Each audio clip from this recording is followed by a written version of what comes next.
A gente tá tendo um momento. Fogueira na churrasqueira. Junção de dois mundos. O bem e o mal. Qual que é o bem, qual que é o mal?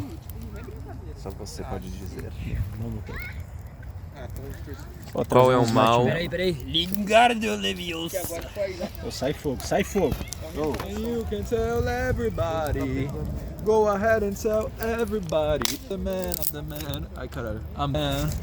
Sim, eu sou, sim, eu sou, sim, eu sou. Nossa.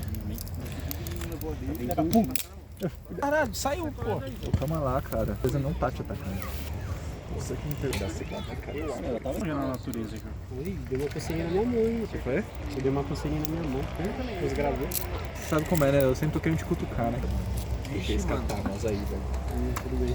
Que papo é esse aqui que eu cheguei de paraquedas aqui e ouvi, mano? Você quer participar, né, do show? É, ele falou de Cutucação? quer ser cutucado.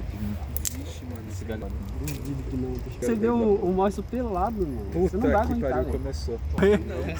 Vai te atacar. Vai cair, mano. Vi ele sem camisa hoje, porra. Então, e você acha que eu não vi a sua calça volumosa? Ah, aqui, Você ó. acha Vai que se eu não fuder. vi? O Você acha que volume eu era não porque vi? ele tava vendo o Pipa lá e ele queria empinar também. o Pipa.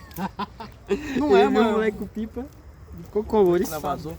Esse cara Ele vazou e deixou O cara daí chegou 2 da tarde aqui, mano.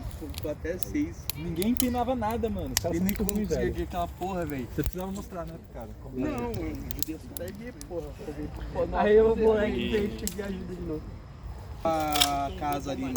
Ele é fundo. Algum galho saiu voando aqui no processo.